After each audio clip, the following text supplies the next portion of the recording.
Hey AfterBuzzers, welcome to an all-new Grace and Frankie after show here at AfterBuzz TV. Today we're going to be breaking down Season 3, Episodes 7 and 8, titled The Alert and The Floor. Sorry. Stay tuned.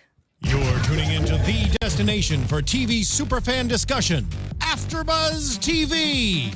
And now, let the buzz begin! Hey AfterBuzzers, thank you again for tuning in to another edition of the Grace and Frankie After Show here at AfterBuzz TV. I'm your host, Sam Davidson. You can find me on Twitter and Instagram at SamD43.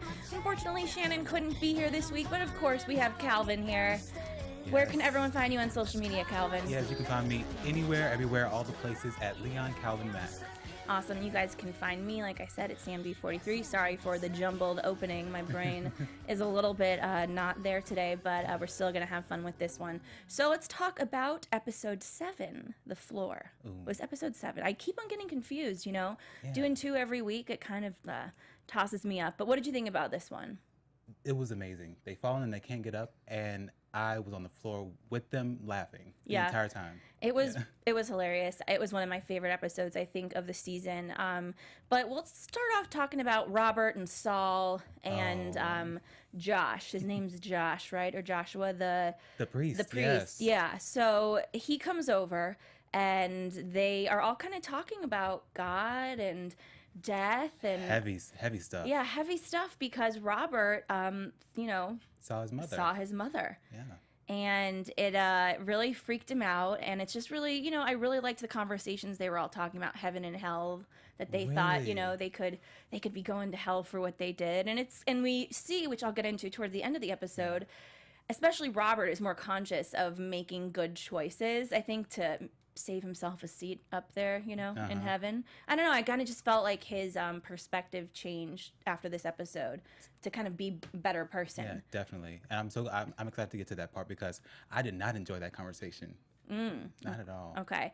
Well, very uncomfortable. Yeah, a lot of stuff that was very uncomfortable. It's true, but it, again, we're seeing Robert's character develop more, which I enjoy. Love that. Yeah, yes. And then we have a Mallory, Brianna, Coyote. They're helping Coyote find a new place to live. Yeah, that's not a Pop-Tart box. Oh my God, that place was so cute, though. I want a tiny house so bad. Yes, that was a really cool place, and finally, they find it, and I love that they're a family now. Yeah.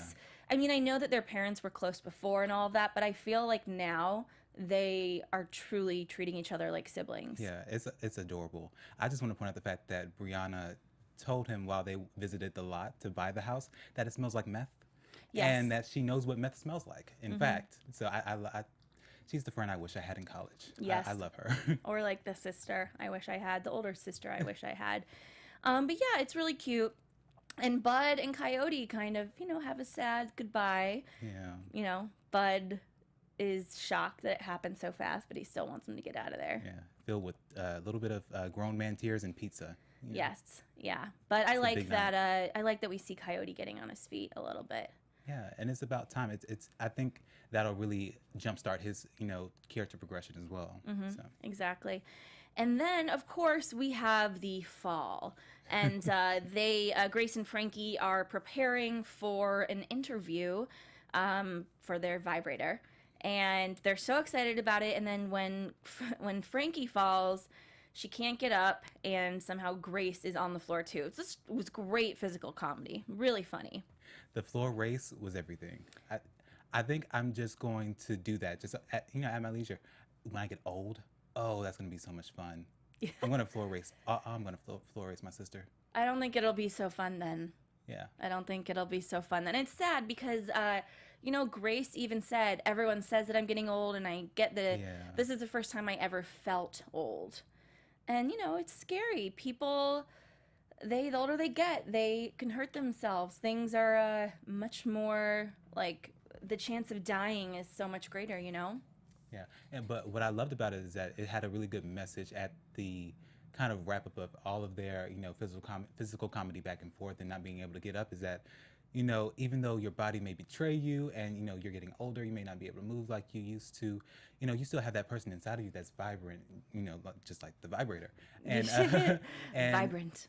Yeah, speaking of things being inside of you, I'm just kidding. But no, you still have that, person inside of you that is just, still full of life, and you're still able to, have that spirit, even if your body kind of is, failing you at some points. I know, but they're not that old. Exactly. They have some good years left in them, A lot of them, yeah. And they end up not being able to make the interview, right? They decide to do it over Skype, and they have Saul and Robert come over to help them. I don't know why that came to mind for them when Grace was like, I know who to call. Like, really? Your ex-husbands? See, that would have been my first. I mean, like, yeah, you put me through hell. Come help me. Yeah. Like, I don't care what you're doing. Get out here and, move me around because I need you. Yeah, it's what we signed up for. But I owe feel, me. Yeah. I feel like this is one of the first times we've really seen them ask the men for help because True. they so badly wanted to act as though they were fine, like they didn't need them and they could survive on their own. Yeah. But like I said, to me it kind of connected to when Robert is trying to do all these good things now because he thinks that maybe he could be dying soon and could be going to hell or whatever it is. Yeah, and that whole situation where he had to kind of assure himself that he was in good standing, right. With the priest was heavy. Like, I loved what they were getting at, but that breakdown that the priest did, I'm not sure if I completely agree with it. I don't know. What did you think? Will you remind me again what exactly because I remember when I watched it, I thought, that's an interesting way of thinking of it, but I don't remember exactly what he said. Well, he broke it down simply with 2 examples, and just to, reassure Robert, because he was like, am I going to heaven or hell? Because I was like, well, you don't believe in fire and brimstone, do you? He was like, I don't know. So the priest broke it down with Mother Teresa and then Hitler. Great examples. He said, Mother Teresa, she was a good person. People will always remember her as good, therefore she's in heaven. Mm-hmm. And then Hitler, well, we know what happened with that. And then, people will always remember him as bad and he'll be in hell. And he said, as long as you, are remembered well, that is what matters. The heaven and hell and the actual tangible place of it all is not something that we should be too concerned with. Mm-hmm. You don't like that? I think it's not really an answer, though. Exactly. It's so vague. And not only that, it kind of leaves the impression of, your peace in the afterlife is kind of based on the opinions of others. Mm-hmm. And that's not that doesn't, settle well with me. Like, because I think I'm an okay person, but I'm sure there's some people who think I'm an asshole, whatever. I don't want to think that I'm going to go, to hell for that. Yeah, that's an interesting point because, and again, he didn't really give an answer. It was just like, don't worry about it. Basically what he told him. It'll come later. But, it is making Robert a better person. And yeah, they help the ladies and it's really funny. Did you say you didn't like that scene when they were helping them? Or was that something else you were talking about? Oh, no, that was the priest scene. Oh, the priest scene. You didn't like the priest scene. I love what they were getting at, but though, like the idea of it, but I don't know if I fully agree with that. Okay. Yeah. But then the scene where the men are helping them, like they're crawling on the ground, and one of them, I think, what is Robert giving Grace a heating pad or something, or some kind of back pillow as she's sitting there, and Saul jump dives over to get the pills so they're not in frame of the camera when they're on Skype. Oh my God. I'm surprised he didn't break anything from that. That was hilarious, all the pills. But I just like it because again, they're a family, and hopefully as time goes by, everyone's hurt feelings will kind of subside and these two families can actually just be one really big crazy family, which they are. Yeah. But I believe they're kind of utilizing that more and building that up for us. I really like that. Yeah. And the person that they were Skyping with for the interview loved the product. Big fan, and things are looking up. Which then brings us to the next episode, The Alert. Before we get to all the Grace and Frankie stuff, though, let's talk about this whole thing with Saul and the secretary, Joan Margaret, and Bud. What do you think of Bud? He's just trying to do his job, kind of, right? Yeah. Or is he a little harsh? No, not at all. We learned later, a little bit later on, just a little tidbit that, he was growing up in the office and sticking Tic Tacs up his nose and whatnot. By the way, apparently I was doing it all wrong. I was doing M&Ms. If I did Tic Tacs, I could have been a lawyer. Tic Tacs are bad. My friend did those once because then they start sizzling and burning in your nose. Oh. Yeah, so that hurts. Okay, but no, I think that he's honestly he's been very understanding to keep her on as long as he has. With his father's wishes. Right. So he's just being respectful of that, and she's doing a lot. She's the Yeah. BLT that hurt my feelings. Like she took his BLT. Like you just don't do that. Yeah, she, she's an interesting character, this Margaret, and apparently she's literally worked there forever. And again, it's coming back to the theme that Baron Vaughn, when he was here, said was going to be very important this season, which is, getting older and these men possibly retiring. Robert is done. Yeah. But, Saul seems to think that, they need him there. That if Robert's not going to be there, they need one of them there. But what we learn is that they really don't. No. Bud would rather do this without him there. Yeah. And it's so sad because you see Robert, I think towards the beginning of the episode, and he's showing off his little Debbie pilgrim shoes from the play, and he's so excited. It's like the elderly equivalent of a kid being like, "Dad, look what I drew in school." And you're like, "Oh, we're putting it on the refrigerator." And he's ridiculous. You see them, kind of have that interaction where he's trying to pull him over to the dark side of retire with me, have fun, and just have a little bit of leisure in your life. Yeah, and I think what makes it so easy for Saul is that he thinks he's needed, so he kind of uses that as an excuse for not retiring. He doesn't want to admit that, I want to be there. I'm afraid to let go. I'm afraid of getting older and not having, what has been so important to me and that I've done every day for, decades. So it's hard, and, I feel bad that he kind of had to be told like that, but now that he knows that, okay, it's really time. Yeah, and it's a running theme even on to Grace and Frankie's storyline too, with the alerts. Yeah, definitely a running theme with the alerts. Well, let's get into them. First of all, they have this article that's out that, is very, very flattering and complimentary towards them. And love the title. They fall in and exactly. They And Bud comes over and brings them gifts from all the kids, and it's Life Alert necklaces. And it's just hilarious because my mom recently got back surgery, and I could only take care of her for a couple weeks, and I had to come back here. So I bought her one of these, and she was so pissed. She was like, "I'm not wearing that." And I'm like, "But what if you fall? You can't get up." She's like, "I don't care. I'll die."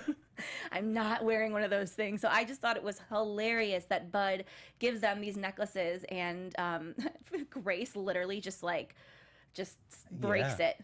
Yeah. Slams it. Yeah, he's lucky she just did that. If I did that to my mom, God bless you. I'm so glad that you're here with us, because I would not be alive today if I did that to my mother.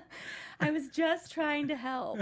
I mean, it's scary, and it's just, it's so sweet how much Bud loves them. It is. The girls definitely show less love than the boys. Which is very reversed in a way.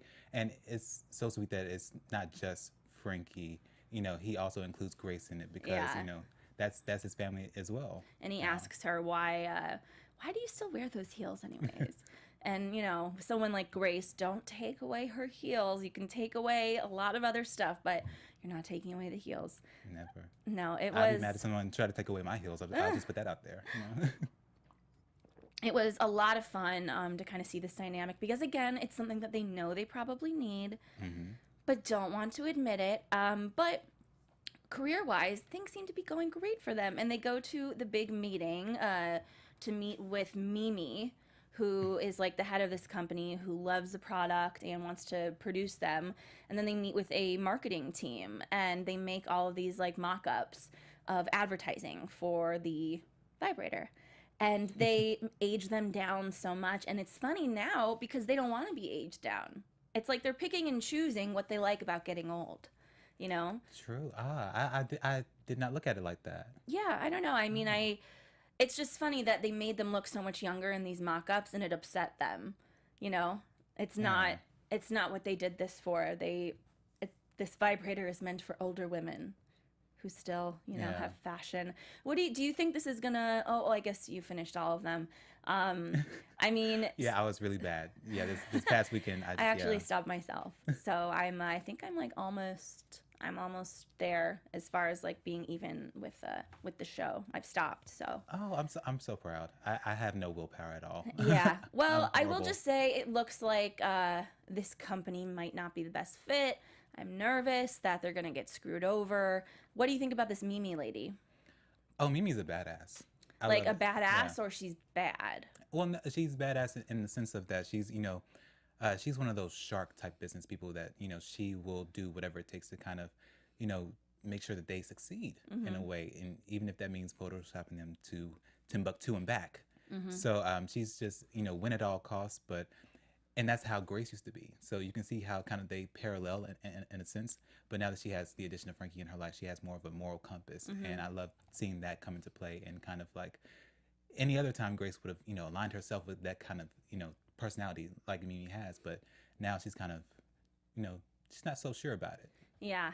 And I also loved they tied in the whole thing with the life alert necklace, panic alert, and Frankie kept on like it hitting her like heart, her chest, because she was so excited, and she was making the necklace go off, Bless and her it was, heart.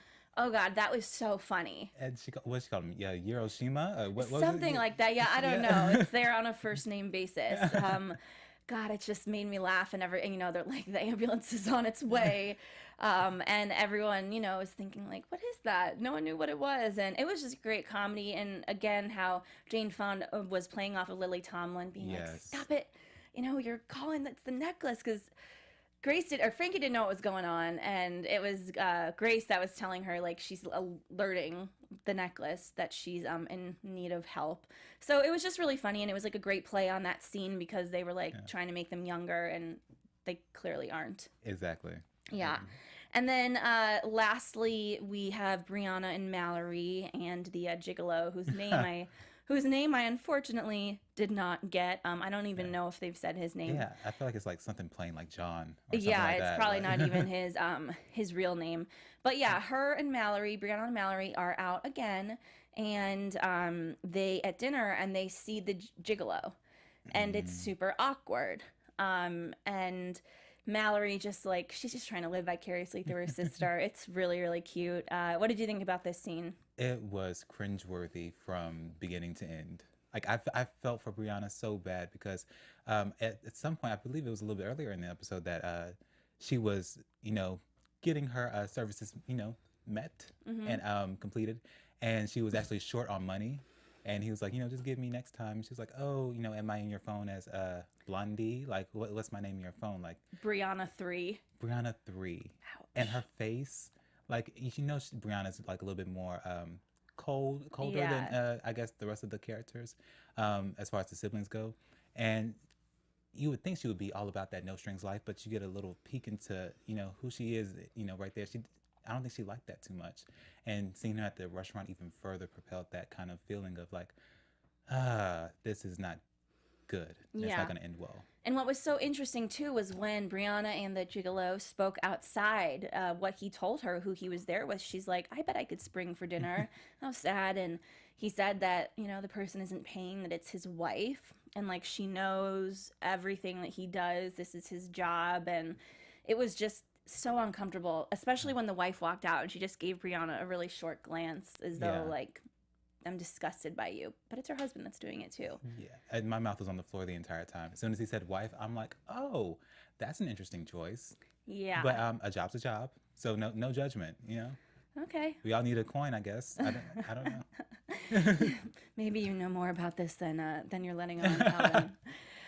Yeah, it was, again, it's driving the development of Brianna's character to come to realize what everyone's been telling her, like, don't you want something more in life? Yes. And she keeps on saying no, but now I think the purpose for this gigolo character was for her to finally come around and realize that she does need more in her life. And then there was a really short, quick, cute scene with Mallory and Coyote and the kids. Yes. I mean, there's something that's got to happen there. He's always been in love with her. Always. Always. And as the kids would say, I ship them so hard. I do. Like that moment where she's like, I could never get the kids to sleep like that, And he's able to do it, and her husband's not able to even watch the kids, let alone get them to sleep for 2 seconds. So the fact that Coyote has that kind of effect and impact that she's kind of yearning for and needing in her life from a male counterpart, I see good things for them, hopefully. Yeah, I mean, she said that Coyote's a better father than her husband is, which is a huge statement. That says a lot.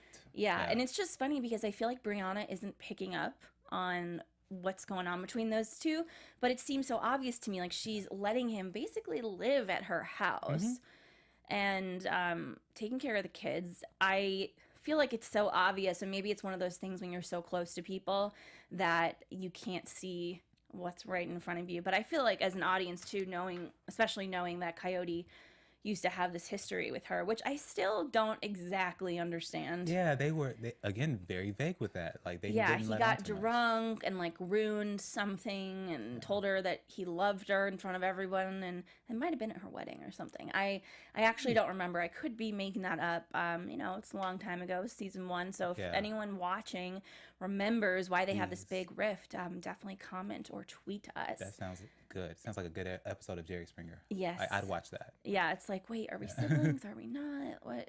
No, we're not. But yeah, very complicated. So let us know what you guys think. And that pretty much sums it up for this week's episode. I am going to actually do predictions because I think I'm current. So I'm allowed to do predictions. And now, your AfterBuzz TV predictions. Okay, so I definitely think the Coyote and Mallory thing is going to continue to grow, and her husband's going to start to notice. And then it's going to be one big blow up from there. I am nervous this Mimi character is going to totally screw over Grace and Frankie and steal the vibrator from them or something. And I think that Brianna is gonna possibly reach out to Barry again.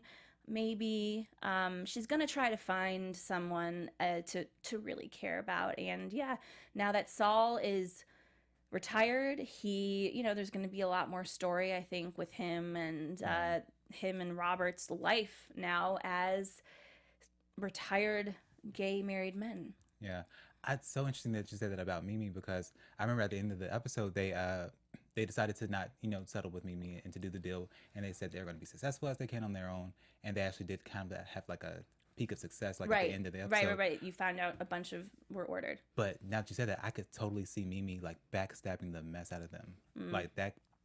Okay, now I'm scared about that. Yeah, I don't know. Well, on that note, guys, thank you for tuning in. And where can everyone find you on social media, Calvin? At Leon Calvin Mack everywhere. I'm always online. Don't have to lie. You guys can find me, Sam Davidson, at samdavidsonentertainment.com, Twitter and Instagram at samd43, and please check out the Anchor app. I have my own station on the app called Binge Watchers United, where I tell you new shows to binge every single day. We might not be taping next Friday. Our tape time may be changing, so we will keep you posted on that. Thanks for tuning in. See you next week. From executive producers Maria Menounos, Kevin Undergaro, Phil Svitek, and the entire AfterBuzz TV staff, we would like to thank you for listening to the AfterBuzz TV network. To watch or listen to other after shows and post comments or questions, be sure to visit AfterBuzzTV.com. I'm Sir Richard Wentworth, and this has been a presentation of AfterBuzz TV. Buzz you later. The views expressed herein are those of the hosts only and do not necessarily reflect the views of AfterBuzz TV or its owners or principals.